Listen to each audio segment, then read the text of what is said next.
So in this session, we'll explore the key mechanisms drive long-term growth, innovation, and sustainability in supply chains, from skills development in supplier upgrading to digitalization and green technologies.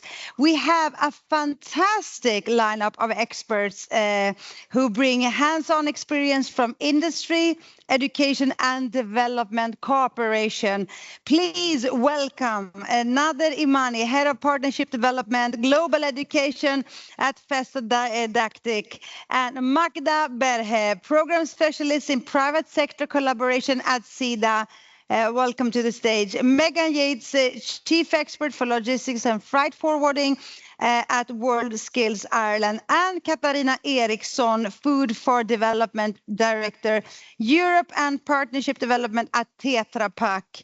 And joining us virtually, Urs Schrade, Head of Section for Education and Labor Market at GIZ, and Charlotte Vanstallen, Vet and Decent Employment Expert, Enabel. Oh my God. Can we give them a bigger round of applause? Yes. Are you alone here?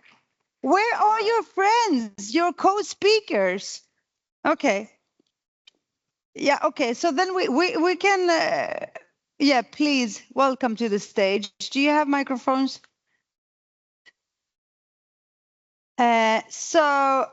Okay, but we can start with Nader. How is value created at different points in the supply chain? And what role do skills play in supporting or enhancing these value-adding activities?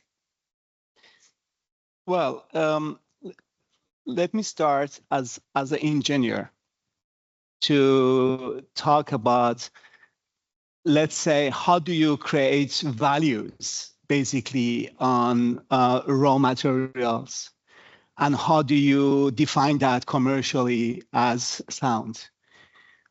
When you consider a raw material and work on it in terms of operations, it can only be created as a kind of value when it is towards the needs of the market and customers' needs. Then we will really create value, and this value added has also a commercial value for that. So that's very important in order to really run these activities all over the supply chain. And that should be also focused on quality, for sure. Any value creations should be on meeting the quality. Cost considerations, also in terms of competition. Delivery, very much important in order to supply the right product to the right customer at the right time. I would just say also speed, very important nowadays in the global competition. And last but not least, sustainability. And that brings basically these value creations on topics like energy saving, energy efficiency.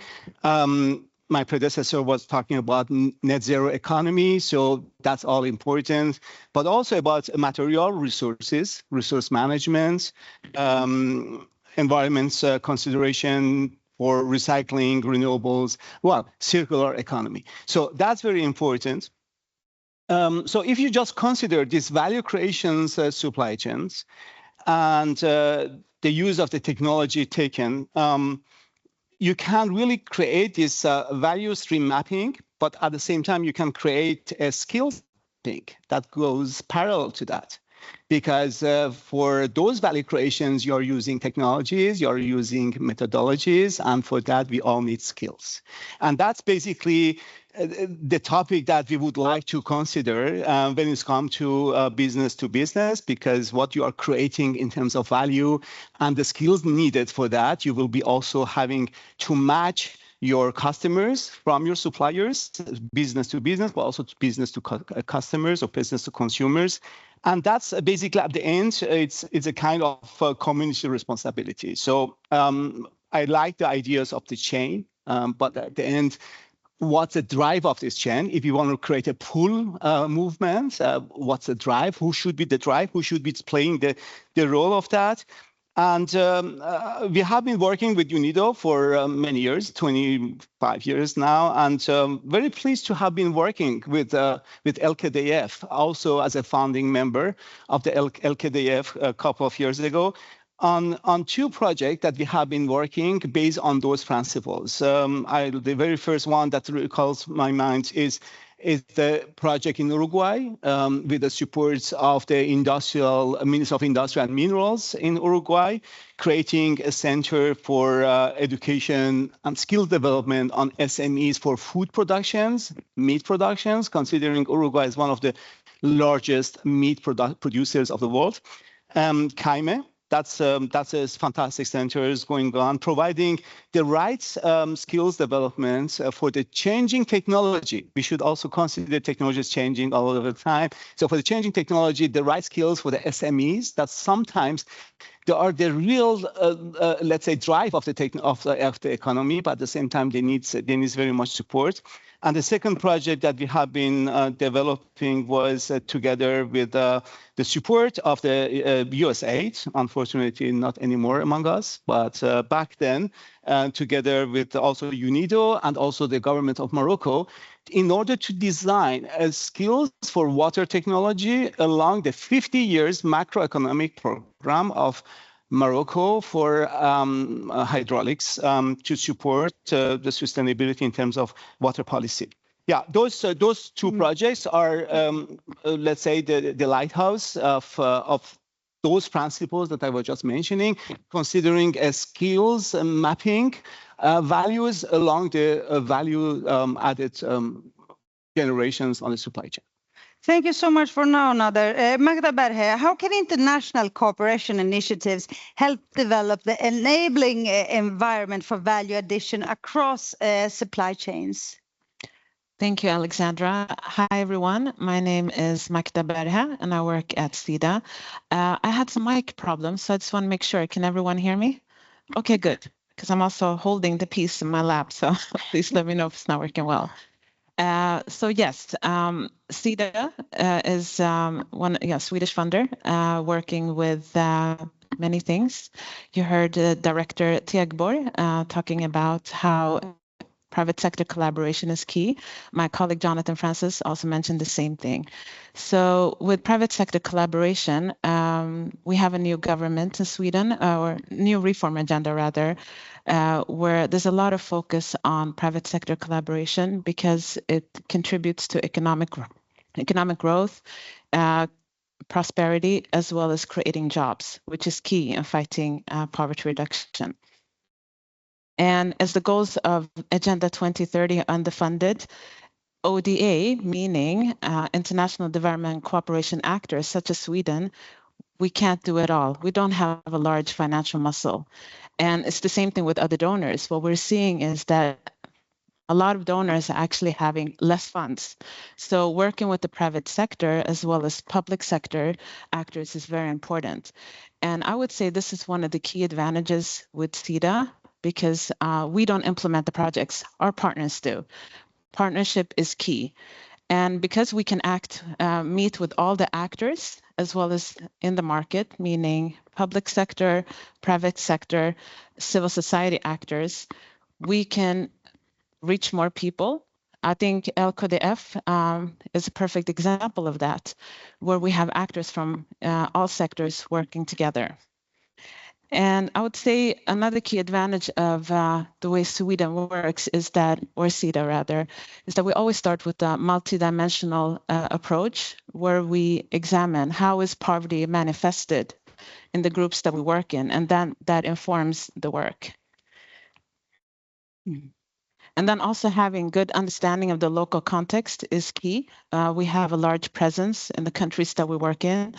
And I would say another advantage is with the new reform agenda, we're working a lot with Team Sweden. Sweden is known for our developments in innovation, digital skills, and this is transferred through partnerships, like, for example, LKDF. Another important subject is what was also mentioned by Director Tegborg, is starting a company in many of the countries that we work in is quite expensive. We heard Director Simere Johnson mentioning the informal economy. It employs a lot of people. Labor conditions are quite tough. Salaries are low. And Sida, through blended finance guarantees, can help companies attract more capital from banks as well as investors. So this is a key way for us to be able to share the risk, and in that way create more SMEs and help countries move from informal economies to formal economies. One thing that you probably noticed that we use a lot of acronyms in this field. So TVET, if I go back to it, is something that we prioritize as Sida, and it stands for Technical Vocational Education and Training. Having skills and having youth that are equipped with the right skills so the companies can actually use them is key. But I also would like to go to the basics.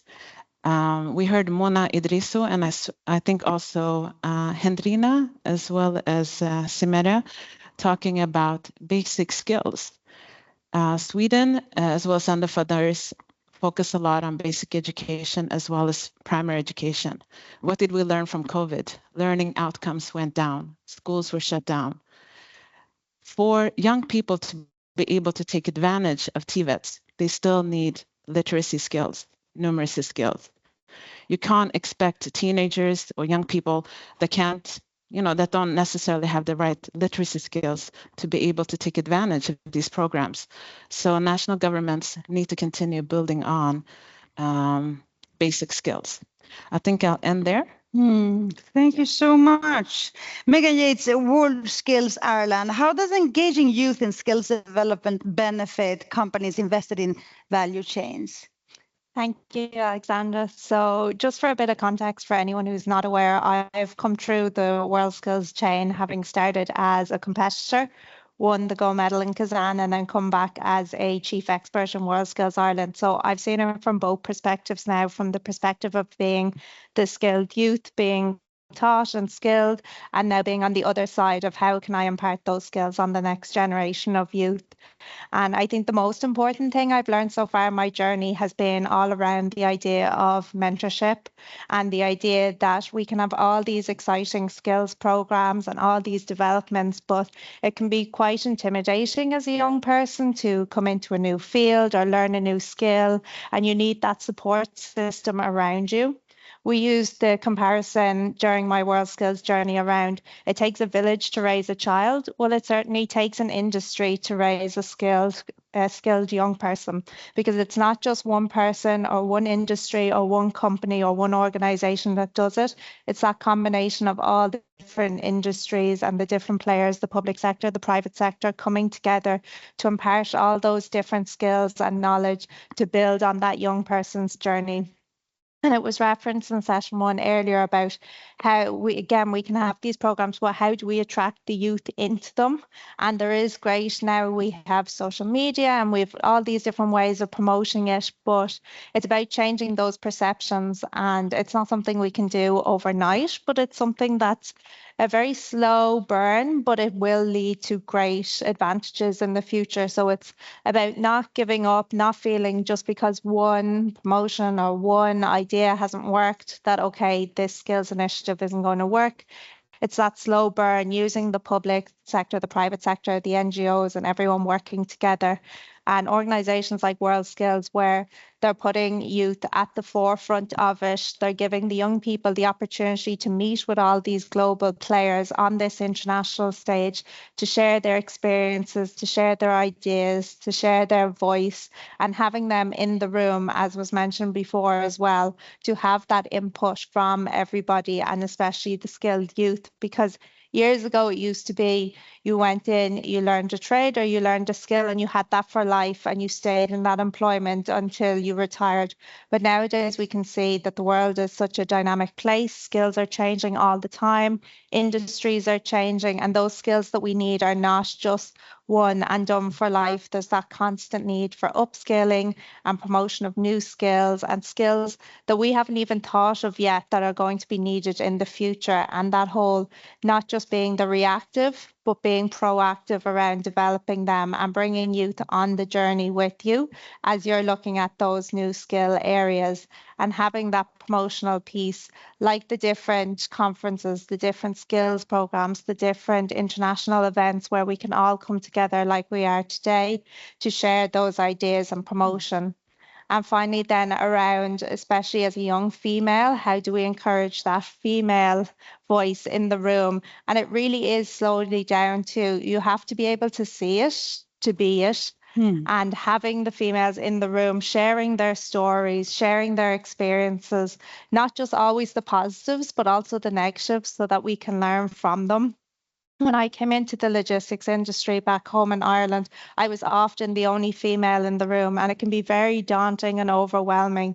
But you want to see other female players, while they may not be directly related, but maybe in other roles that are there as supports and allies to help support and bring women into the fields, and to show that there are attractive areas in the businesses, because there's always those false perceptions of what some of these skills trades still are. And out there that maybe they're only for male dominated, especially in logistics. You often hear, oh, they're dirty, they're underpaid, you'll be in warehouses, you'll be out on sites all the time. But it's showing all the other different areas and aspects and how those skills can be applied to show the women that there are so many opportunities out there for them to engage with. Thank you. Smash patriarchy, in other words. So Katarina, Eriksson at Tetra Pak, how is Tetra Pak supporting skills development across supply chains, and what benefits does this bring both to local partners and, of course, for the company itself? Thank you. Yeah, the skills development we talk about here is actually in our customers' supply chain. Tetra Pak is a very global company. We have customers in 160 countries, and many of them are dairy companies. And in the world's milk production, about a quarter of all the milk produced is not being processed, and it's being sold unprocessed in the informal market. This is not a very good thing. Unprocessed milk can cause a lot of problems, health issues, for example. So this is the reason we are doing these projects with our dairy customers, to be able to access that resource that is not being harvested by the industry today.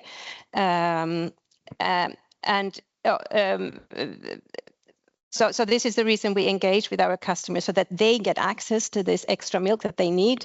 They have a choice. They can import more milk powder. They can build their own big farms, but they can also try to get access to all of this smallholder milk that is not being processed and packed and reaching consumers.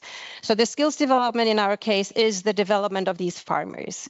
They need to be able to produce more and better milk, so that can be delivered to one of our customers and processed and packed. So this is the business objective for us, that our customers need more of this raw material that can go into being processed and packed and sold to the market. So we have built up a team as part of this Food for Development team that consists of some specialists, trainers that are experts in milk production, smallholder milk production. So 3 out of the 9 people in our group are actually doing this kind of training of trainers projects. We do a lot of these projects ourselves without partners, but then in some cases, to be able to scale up, reach more farmers, and also integrate more skills than the ones that we can support. We are really interested in developing these partnerships, and we have done so far 5 by now, actually, with Sida, and 2 with UNIDO as the implementer. And we often like to start these projects ourselves, to know that we have a good local partner in our customers, to see and prove that we can reach results, and then to scale up together with a partner. So the focus in these training programs is to create farmer profitability. That's how you engage farmers being part of these projects. And how do they become more profitable? Well, they decrease their costs and they make better use of their resources. And that means increasing yields from their cows, maybe when they see that this works, actually buying another cow. So increasing yields and increasing production and making more money. And this is, they talked a lot about youth. This is how you bring youth into agriculture. A lot of the world's farmers have issues with next generation. Their children do not want to go into the same business as their parents because it hasn't given them a very good life and they're not profitable. And they sort of work on subsistence level. So once you see that this is a growing business, we're actually making money, we're making more profit, that's when you interest children and grandchildren to actually look into this. And it's been interesting to hear a lot about the basic skills, and this is really important. You know, very often it's not about, I mean, there is a lot of technical and scientific issues to deal with as well. But, you know, some of these farmers can't read and write. No.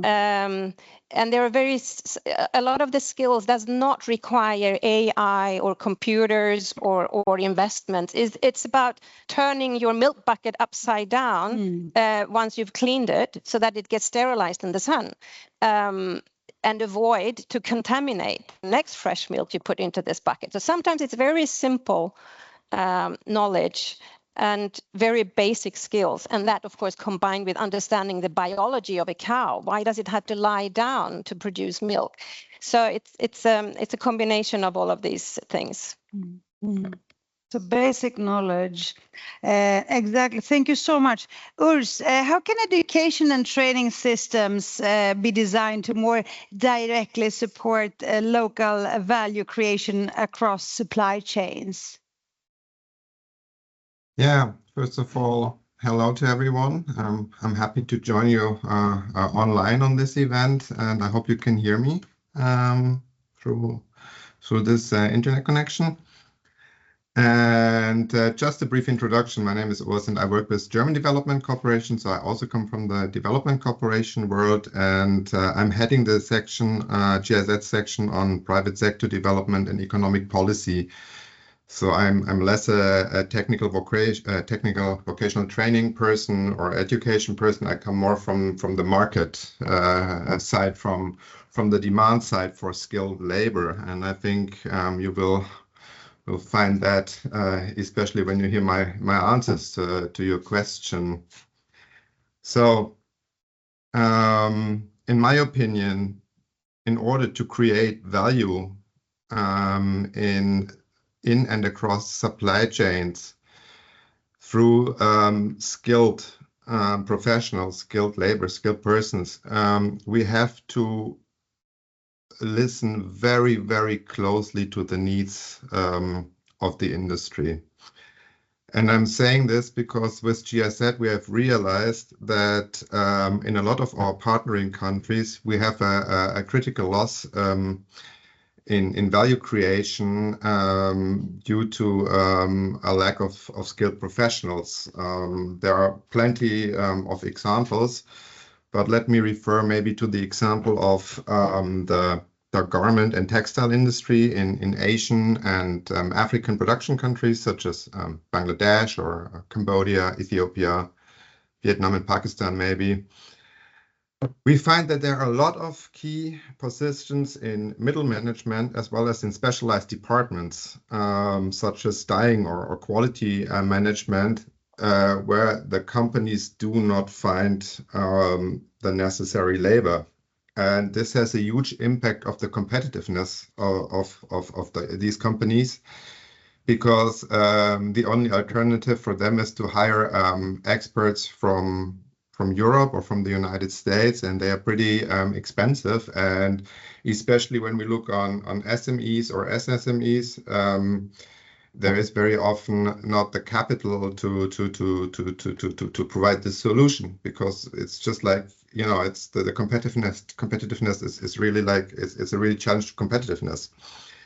And so in my opinion, or in our opinion, it's key to look especially on those gaps that we have now in the industries where potentially a lot of employment for local citizens can be created, and to design education systems accordingly. And maybe to give you an example how we address this with GIZ. In GIZ, we usually apply an approach that we call the integrated approach for employment, where we look on both the demand side and the supply side for labor. The demand side, companies, industries; the supply side, vocational training centers or higher education institutions or so on. And we try to bring them together to design the labor market and labor market interventions, but also interventions in the field of technical vocational training, higher education together. And I think this is a key instrument we can apply in order to reduce the mismatch between qualified personnel and the lack of labor market oriented qualified personnel, if you want. With GIZ, we do this on many different levels. On the one hand side, we provide platforms on a really macro level where we say we bring together like ministries that are responsible for education, for higher education, together with the organized private sector, such as chambers of commerce or industry associations, to make them discuss what is needed. But on the other side, we also go on a very micro level and we try to link really like specific companies, specific enterprises together with local vocational training centers to have, at least on this level, a dialogue about what is needed and what works, and how can we also ensure that people that have graduated or that have been certified on a certain skill do find an employment at the end of the day, because I think this is the most crucial thing. And this is the approach we are taking, and I'm happy to discuss this further, or if you want, also give you more examples how we do that. But for now, I would hand over to the next speaker. Mm-hmm. Thank you for now. Charlotte Vanstallen, how does your youth-focused workforce development contribute to building stronger and more inclusive supply chains? Yes, thanks a lot again for the question. And I'm happy actually by the intervention of Urs, because what we're doing, it goes pretty much in line, and I couldn't agree more. I'm representing Enabel, the Belgian Agency of International Cooperation. And Enabel is actually promoting a paradigm shift from traditional skills development, a classical schools track, to actually an opportunity-driven approach, which is primarily focused on identified employment opportunities.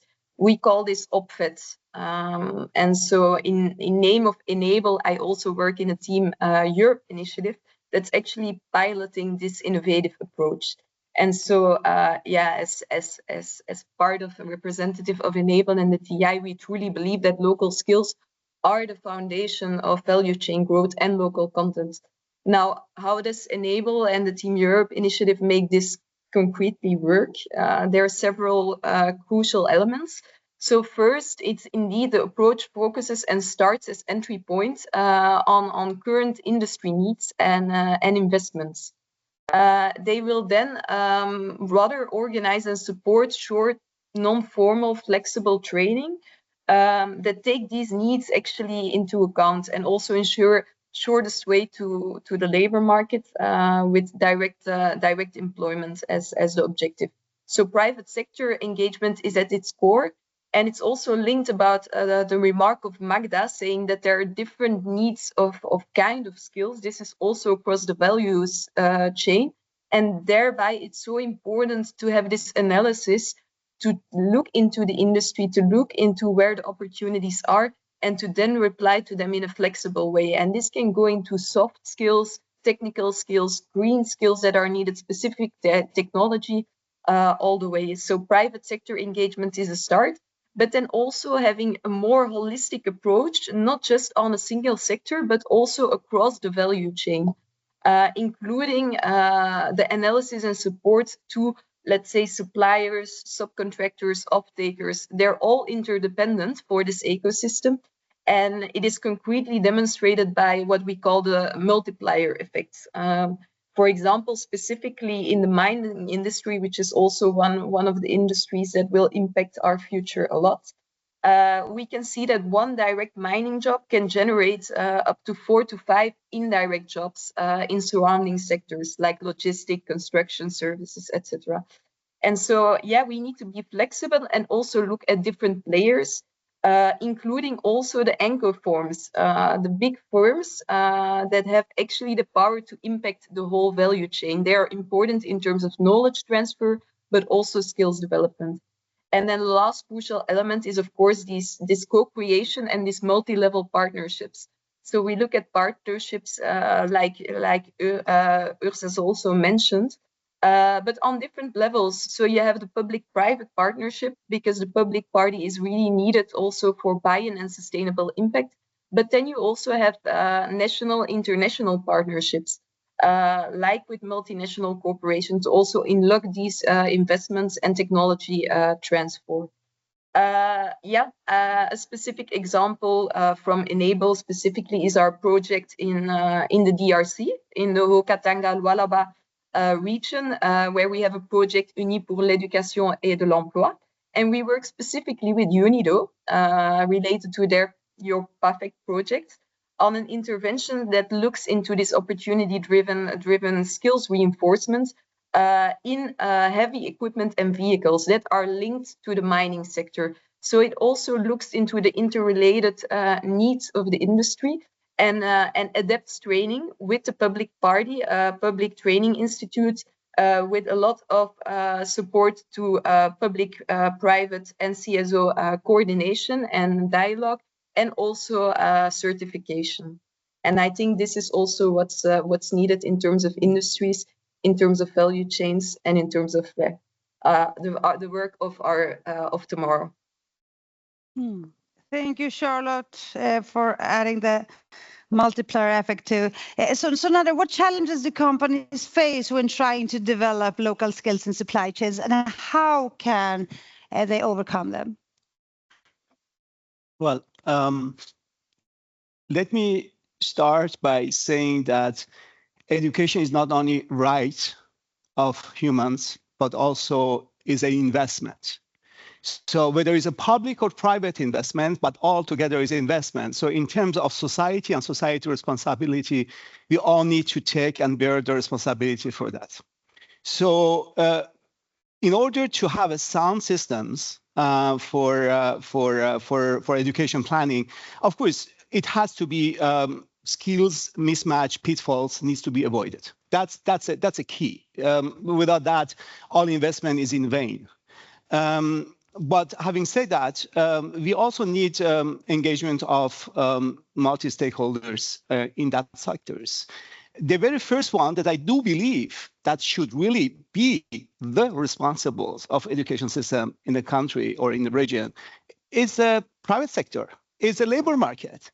And that's a needs of perceptions and perspective that we need to have. Many times we just hold the governments as responsible to provide the right skills for the labor market, but that's basically wrong. And the government is responsible to execute a plan, to execute a program for the sake of the society and provide educational skills for the society. But the private sector should get involved because they are the end beneficiaries of this skill supply chain. We should not forget that. The better the skills, the better the productivity, and the better the, let's say, the efficiency in terms of investments. So we need this engagement of the multi-sectors, and by having that, we are solving a series of problems. We are solving the problem of curriculum update because automatically the curriculum is updated because it's based on the needs of the industry. We are solving the problem of financing because financing is driven, and maybe the instruments like a public-private partnership could be an additional cherry on the cake to launch as a catalyst, to launch a certain number of projects on that. If you're solving the problem because you're having the right infrastructure for the educations and the use of the edtech and the modern technology for learning, that could be adequately. But even above all, you're having a reverse engineering of education. And that's so important. We should not come with our mantra to say that's the kind of education we need. It was mentioned like a DRC, and that's the way of we have to run the education. We should reverse the engineering of the education. What kind of education do we need in DRC in order to make sure that the investment is properly done? No investment without education. So education should be embedded in all kinds of educations that we should have. So by changing a couple of perspectives on modus operandi, that the way we are managing education worldwide, I'm sure we can solve the problem. There is enough ingenuity and enough capitals around the globe to tackle the problems and provide the skills, the right skills to the right person, to the right purpose, for the right jobs, in order to get the return on investment or return on education. Thank you, Nader. Makda, how can international cooperation further enhance the inclusivity of value chains, especially thinking of women and marginalized groups? Yes, I actually want to hop on to what Nader said. I agree with you, of course, but then also going back to the initial point that I made about investments, I think it's also important. For example, I've worked with teacher training for many years. So we train teachers and then they go back to work, and some of them don't get paid on time. So it's very hard to keep teachers. I mean, once they have been trained, it's very hard to keep them maybe in the public schools because they might have to take on a different job to be able to get their salaries on time. So I think, yes, both ways, both national governments, but also private sector need to do more in education. So I agree with you. My colleague Jonathan mentioned that we work a lot with systemic impact, and the poverty analysis that I mentioned earlier is key in identifying vulnerable groups and also looking at what their needs are. And I'm a little biased because I want to take the LKDF as an example. I'm also the project manager from Sida, so allow me to be a bit biased. But the positive thing about it is that it's using a market systems development approach and to bring systems level changes. So systematic change is very important. Working in silos with isolated projects is not something that we can afford. And what does that mean? It means working with partners who have a permanent role in the market. I mean, earlier we heard, and we will continue hearing from Katarina from Tetra. They have a stake in this. So does Volvo. And working with these partners is going to help us to achieve the end goals. And thirdly, we have thematic knowledge, but we also need to get better as funders. And yes, we have we are currently in the projects in the countries we work in, but we also need to hear more from our partners. What are the challenges on the ground? I think a forum like this and meeting colleagues from different aspects also help us to address and meet our partners in a better way. So please, in the coffee break, approach me and Jonathan, tell us more about some of the challenges that you're facing, and let's discuss more. Thank you. Thank you, Magda, for that invitation. Megan Yates, how can youth-driven innovation and collaboration help shape resilience, skills, and ecosystems that support local value chain growth? Thank you. I think as we were speaking about youth and empowering them and the skills that they can bring to the table, I think the example of World Skills and how it adds so much pride to the youth, to their skills development, that they're given a global stage in order to showcase what skills they have and how they can use them. And I think it also brings a very unique opportunity where with a World Skills competition or any sort of competition, you go in not knowing what to expect. Nobody knows what the competition or the test project is going to be. So it creates this real sense of having problem solving innovation at the time where you have to test your skills. It's not just rote learning and learning a skill in order to apply it. being able to think outside the box and other ways to apply those skills, which is quite useful when you come to the real world, because we all know what we learn in a book and what happens in reality is not always aligned. So we have to be able to use those skills to think further and to be able to promote that. As we said earlier, it's not all just about technical skills, but it's about those softer skills and those other abilities for us to critically think and problem solve that sometimes we forget when we're forming different programs, because we're so focused on those end goals of how to have those very serious technical skills. And as well, it's about inspiring and encouraging those future generations. I did my master's thesis on skills retention in the logistics sector.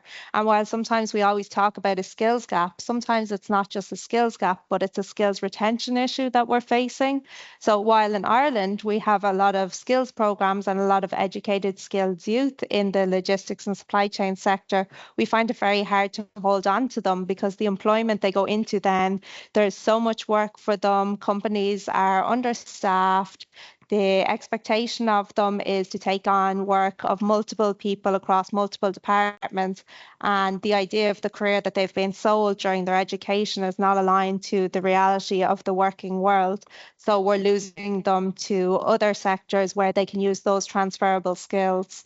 So it's also about those private partners knowing that they need to make the environments that they're bringing the skilled youth into attractive, and they need to support them in the workplace in order to keep those skills once they're trained up and in, because now with the way the global economy is, there's so many ways for us to use those transferable skills and move into different sectors.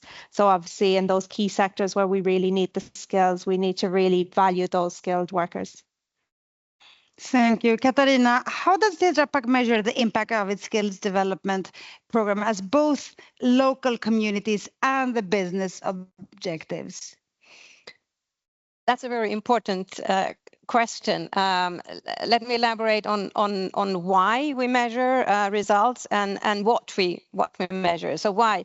Well, in these projects, with or without partners, we invest a lot. We, from Tetra Pak, we invest in our staff that goes out and train. These are training of trainers programs, and our customer, they have hired people that we can train, farm advisors, extension officers. They have invested in milk collection centers so that smallholders can deliver their milk. And there are all sorts of investments being done. And to justify those investments, and especially when we have partners who have their goals of poverty reduction goals and goals for the smallholder farmers, we need to know that we are reaching those results, the goals we have, and even surpass them, hopefully. So I mentioned earlier that farm profitability is very important. Otherwise, these farmers would do something else. That's one key indicator, farmer income. And then how do they become profitable? Well, they have to deal with their costs of production, and they have to have skills so that they can use their resources, their available resources in a more efficient way. So then we measure cow yield. How much milk does a cow produce per day, and how much milk is collected by our customer? That's one of their goals, to increase their collection. Milk quality, there are various ways of measuring that, and that's important. You can also measure that from the dairy side, how much milk is rejected because the quality is too poor. So rejection rates have to go down. So there are all sorts of indicators, and I'm not mentioning how many farmers we train and how many seminars we have had. Is the results on the ground that are important, not how many people that access this training. Maybe they were illiterate, maybe they couldn't use it.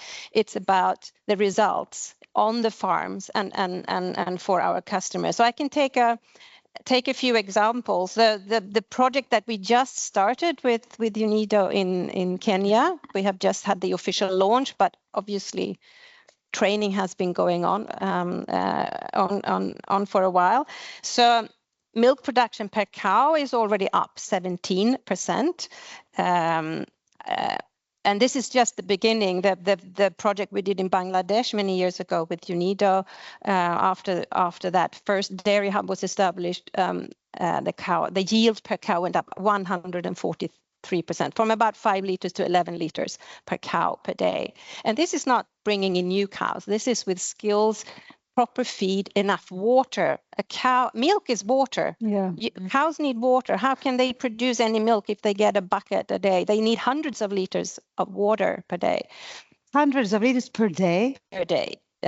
So yes, so there are, again, skills, knowing how to manage your cows. Back to Kenya, farm profitability from milk production is up 26%, and milk rejections from the dairy when they collect milk is down 71%. So they already now, after quite a short time, they are not rejecting as much milk as they used to, and the milk collection per farm is up 92%. I can go back to Bangladesh. What happened there was in this region where the first dairy hub was established. Now I think they have 6 or 7 dairy hubs, but the first region, the dairy was collecting 2,000 liters of milk per day. When they were up to over 41,000 liters per day, they actually built a dairy plant in this. So that's answering the question, what's in it for Tetra Pak? Oh my God, win-win. A win-win. So thousands of farmers improving their lives, and Tetra Pak selling another dairy plant, and a happy customer.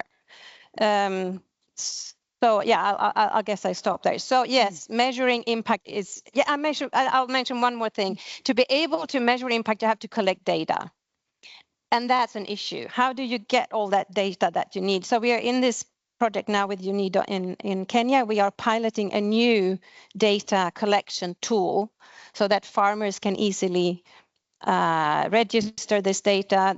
All the stakeholders can collect and register this data so that we can effectively measure the results and impact, which is so important for all stakeholders to see that the goals are met.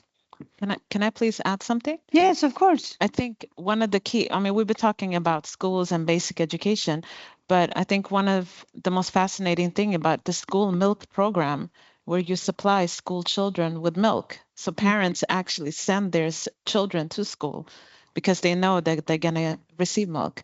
So I think that also contributes to learning outcomes. Yeah, we can have a special seminar about that. That's another area that our team works with the Food for Development team. As I mentioned, we are now 9 people. Those are the 2 big areas that we provide technical assistance to. It's smallholder milk production and school feeding, school milk.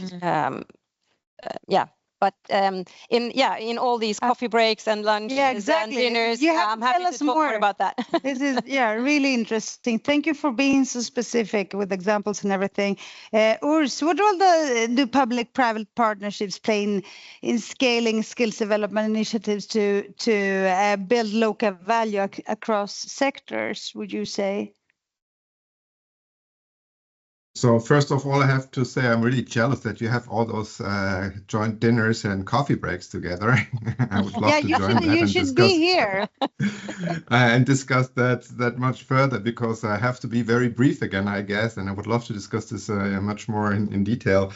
So yeah, I think I'm trying to refer a bit to the discussion now that we've had before. So in my opinion, skill development is something that should, by and large, be provided through the public sector, to just make it accessible to each and everyone, and not make it something like you have to pay for it and exclude a certain group of people. At the same time, and this is what I said earlier, I'm very much together with Nader. We have to have the perspective of the private sector in terms of what skills do we actually need. So we have the public sector that shall provide the skill development. We have the private sector that is the final customer of it. So obviously a public-private partnership is the logical consequence. It's the only logical consequence that we can have. And in my opinion, and now I talk again as someone who works in the development cooperation world, and especially for GIZ, the best thing is to provide those public-private partnerships on many different levels. On the one hand side, we really have to have it on a super high level, like say Ministry of Education or the Ministry of Higher Education, together with the Ministry of Economy and umbrella organizations of the private sector. But also on a subordinate level, let's say on a local level, that we have like local public educational authorities together with like local private sector agents, being that companies or maybe local associations or local chambers. So in my opinion, this is inevitable to, on the one hand side, create income and jobs and also like economic growth and competitiveness for the private sector in the short term, because it may help to address very immediate challenges we have through mismatch of skills. But, and I find this is even more important, this is also something crucial when we look into the future.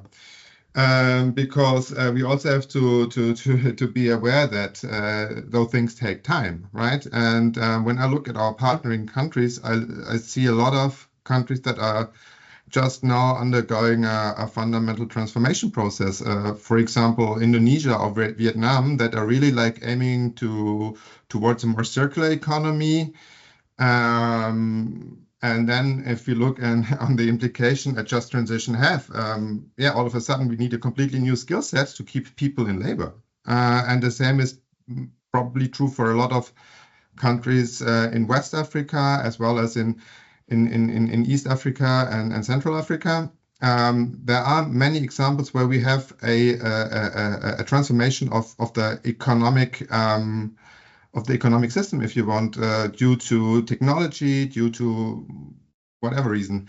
And I think the only way to keep up with the dynamic skill development that ideally at any time, any moment matches the needs of the private sector, we have to have a strong exchange between the public and the private sphere. And what we do with GIZ is really we work together with ministries on the ground in our partnering countries and support in setting up exchange formats, working groups, etc. We do this on a sectoral level. We do this on a cross-sectoral level. So I'm in strong favor for this, as you may hear. My enthusiasm speaks for that. Okay, thank you.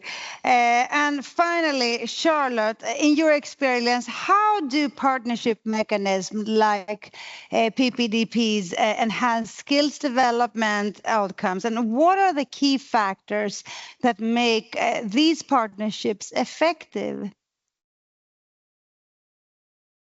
Well, thanks a lot for this question. Like Urs also said, to not join the networking afterwards. But in any case, I would like to give this some substance by focusing on the Team Europe initiative, in which Enabel is taking the lead. That focuses on this opportunity-driven skills embed in Africa, working alongside other European international cooperation agencies like Expertise France, EDUFI, and GIZ.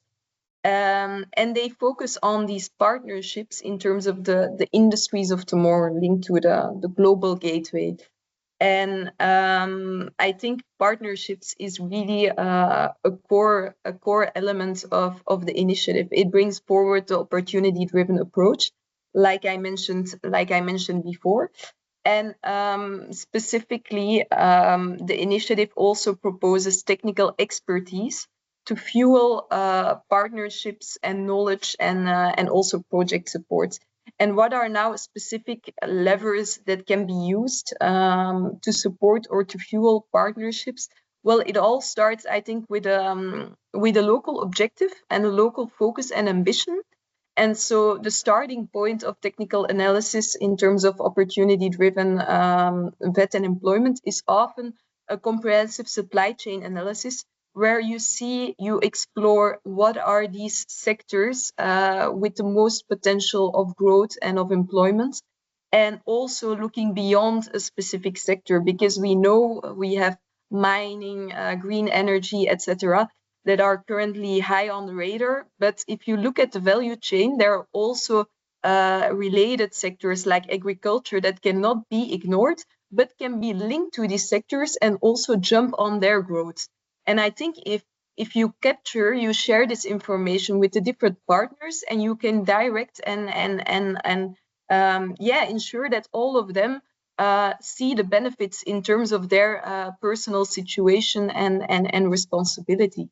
And thereby, what's also very important, and it cannot be mentioned enough, is the start from investments, from current investments. Because if you start from investments, you can ensure sustainable local growth, where the partners can own it and can carry it forward with decreasing the dependency of these partnerships on projects and supports. So linking this knowledge, this analysis with investments, and then defining a prominent role of the private sector, because they are the drivers, they know their needs, and they are the drivers of the growth. So that should be taken up within each and every partnership, and this is evolving already in the good way. But even though the public parties can never be ignored, because they have the ambition to carry it on the level of the country, and to carry forward the ownership beyond a single company.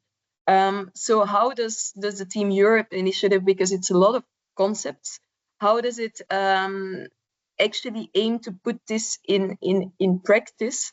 For example, there is a partnership between a private sector actor in the mining industry, Alteo, that has reached out, that had ambitions, that had a factory in Guinea, and that had ambitions for local skills, needed local skills, but importing international skills is also very expensive, and they wanted to contribute to local skills enhancement, and say they wanted to reach out to the government of Guinea. But there is always, this public-private gap, for example, misunderstanding at times. And there they called for the support of UNIDO to actually do a political economy analysis of all the parties, and to ensure to fuel a little bit, to bridge this kind of partnership. And this is what they did. They brought the parties together with a common objective, and now they're also reaching out to the Team Europe initiative for specific support in terms of technical expertise when it comes to this skills development. How do we now make a plan that responds to the skills needs of Alteo, which is always challenging and a different balance, but because we have to line it up with the ambitions of the government to build the local skills ecosystem, which goes beyond just the needs of Alteo. But this is the interesting exercise, and thereby, the Team Europe initiative and also Enabel were very excited to jump on this kind of opportunities and try to build a bridge, to bring expertise, to pilot these kind of partnership and to bring it in practice. And so, for me, the partnerships are really the start, and we need to also work across just borders, national, international people, private, public people. We need to bring the whole bunch together, but ensure where everyone can see their stake and can bring their added value. Thank you so much, Charlotte. Thank you to all you speakers for these insightful reflections. And now we'd love to open the floor to all of you. And please just raise your hand and just make sure, I think, Kali, are you delivering the microphone? Ah, you are. Perfect. So present yourselves and kindly also keep it the questions brief, so as many as possible can ask. And we hear as many voices as possible. Who'd like to begin? Come on, who's the brave one here? Oh, perfect. A big applause, come on. Asking the first question. Hello. Thank you so much to all of the panelists and to the organizers. My name is Viveka Danielson. I work for UNIDO in the Environmental and Social Safeguards function. And one question that came to mind when we were talking about these skill building schools was, I was wondering if you ever find barriers when it comes to people being able to take time away from potentially working and making money to attend these schools. I mean, in Sweden, we're very fortunate that if we go to university, we get a stipend from the government to be able to do so. So I was wondering, what sort of barriers have you found there, and what sort of solutions have you come across to overcome that? Great question. Thank you so much. Who wants to answer? Well, I can take this question. This is a very valid question because in the emerging economies, sometimes you have target populations that they would like to go beyond, but then at the same time they are bound to create some economy for themselves and their family. So what we are developing right now, we are designing a professions for electricity and household electricals engineering, very basic education programs. We are using the force of digital in order to provide this program to anyone, anytime. So that's provide already a flexibility. The bulk of education program is taking place in the cyberspace, so you don't need necessarily to be completely in the school, so that you can go to the school only when you have fulfilled a certain number of prerequisites. And the full-time program is 16 weeks. So the idea is that we would like to bring a person with a full literacy and numeracy in a position to manage basic electricity, to bring electricity from the grid to the kitchen. But that would be on 16 weeks full-time. But at the same time, it is being offered, because it's digital, it's being offered flexibly in a flexible manner so that the person could also take it over 2 years' time. So maximum. And this kind of flexibility on the education models is required in order to address the subject that you just mentioned. Thank you. Would anybody else like to elaborate on that question or answer? In Ireland, we have different models to try and make it as accessible to as many people as possible, where we have the modern apprenticeship offerings where we try to engage with the different universities, so the university level degree programs, that it's offered in conjunction with private sector employers, where the person can work 4 days a week and study them 1 day a week. So, but they're getting paid for their full 5 days a week. So they're not losing out on their income, but they're able to gain a new skill that otherwise, yes, they would have had to go back to education full time and try work part-time hours. And the universities support that. And then we also have access departments in the universities who go out to community groups, to people who traditionally might feel that education isn't for them because they're working or they're a full-time carer, and they might know of the different grants and available financial supports that are out there, and they help them from the ground up, from the filling out the applications to applying, to showing them the supports that they have there if they want to come back in other education models that they would need financial support for. Thank you. Other questions?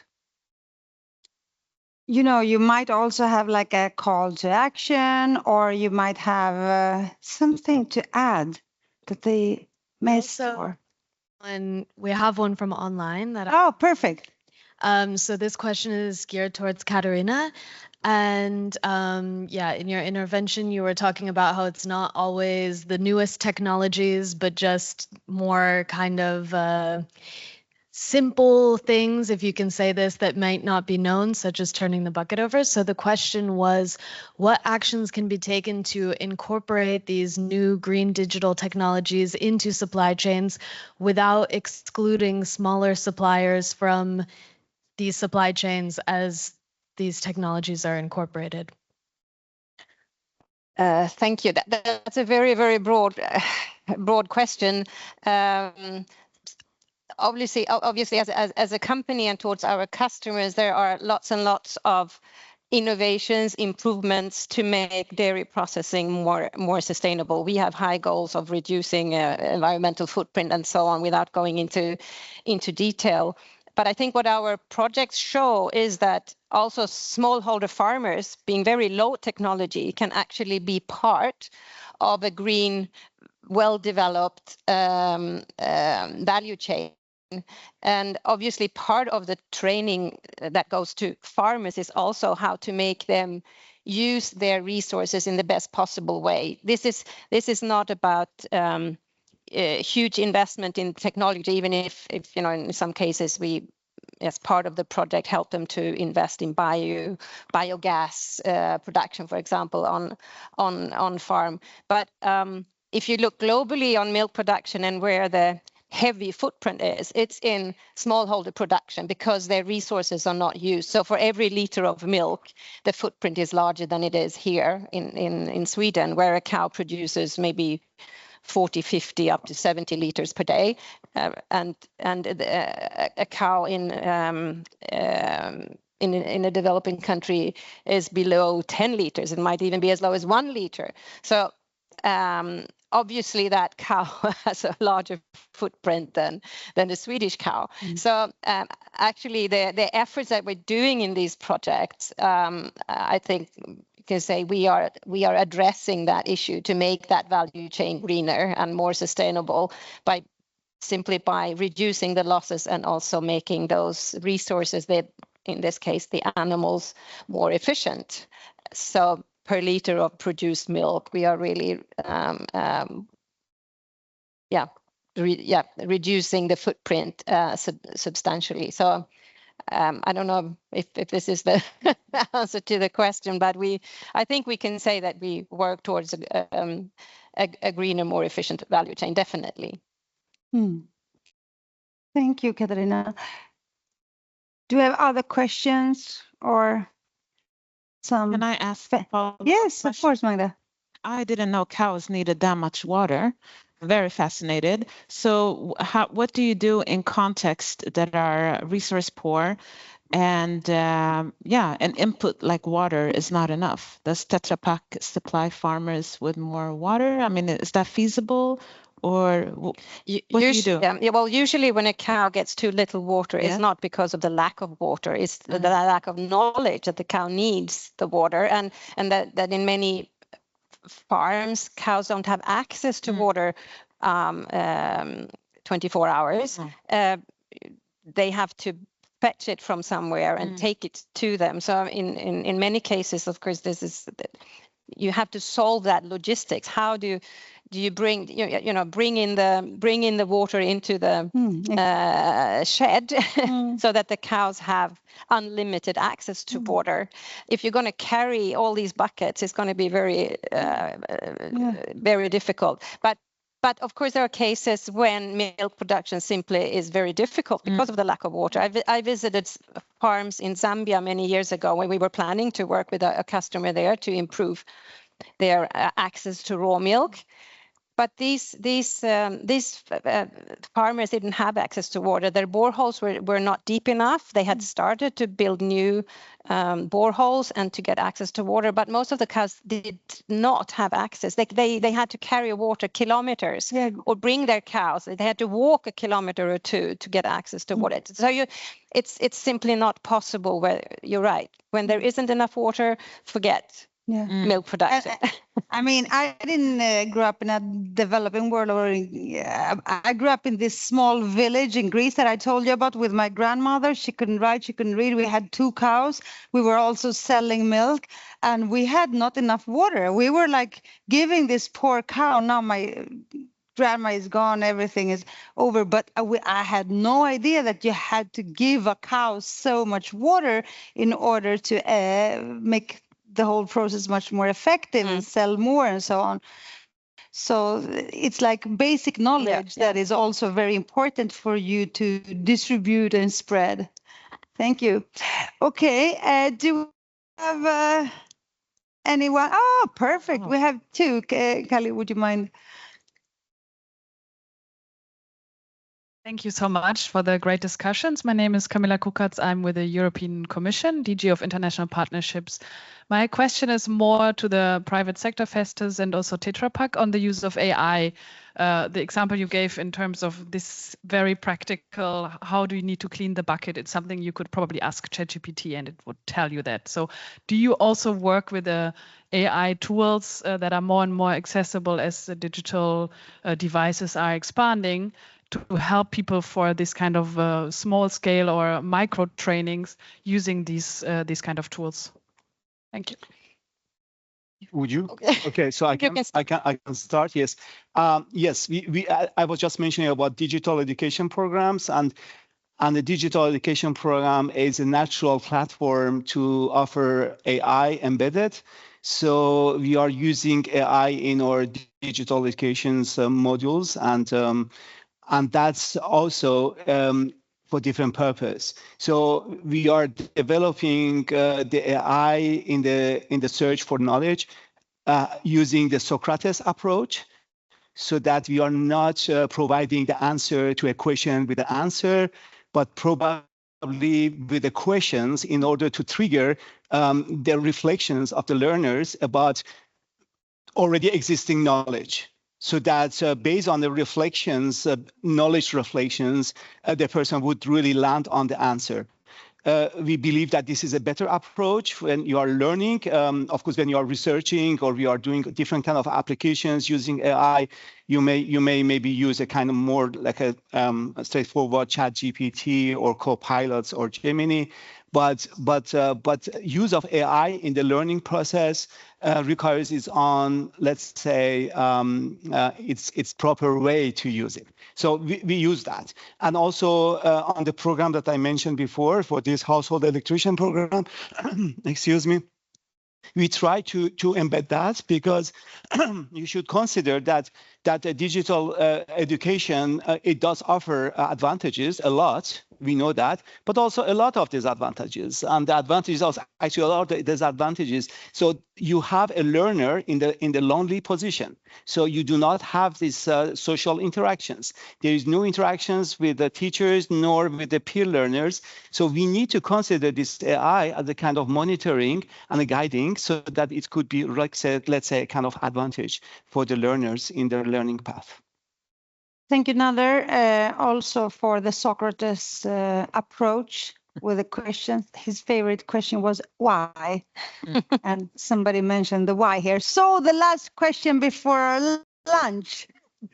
My name is Angora Aman. I'm working for Festo, and I had a question. We all agree that all the private sector engagement is really important, especially in developing skills in Africa. But what could be the potential impact on the growth and competitiveness of local SMEs and the skills ecosystem, and how to mitigate it? Thank you so much. Who feels? Can you repeat your question, please? Urged. The last.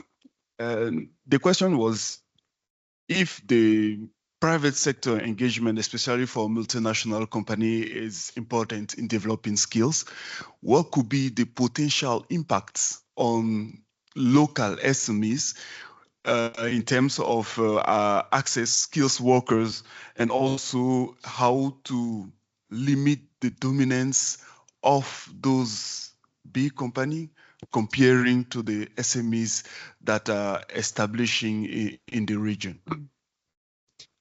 It's a complicated question, I can tell, almost like the ones I posed. So who feels? I think Urs, but also Charlotte raises hand. Yeah. Okay. So Charlotte, okay. Would you like to begin, or does Urs want to?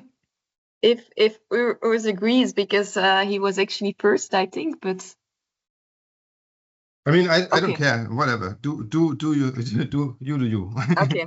Thank you. Well, it's an excellent question. And I think what's important, if we talk about private sector engagement, we don't talk just about those big companies, those big international companies, but the local actors, the local MSMEs are crucial private sector players in this game, and they need to be looked upon, and they need to be included in the analysis and also included in the partnerships. And what's interesting is that even like I explained in my first intervention, if you look at a big player that expands activities in a certain country, they might bring investments, they might bring expertise and also job opportunities, but they need those local small MSMEs. And this is why we also talk about the value chain approach. And so partnerships between these actors is important because one cannot go without the other. And I think for indeed local ownership, the enforcement of these MSMEs linked to the approach of the global supply chains is actually really crucial. And we also focus on this for Enabel and also the Team Europe initiative of OPFET. I will let Urs speak, but I can go also broader into examples if needed. Thank you so much to all of you. So skills development, digitalization. Yes, sorry. Urs was still going to give a short intervention. No, it's okay. Let's just move on. Okay, thank you.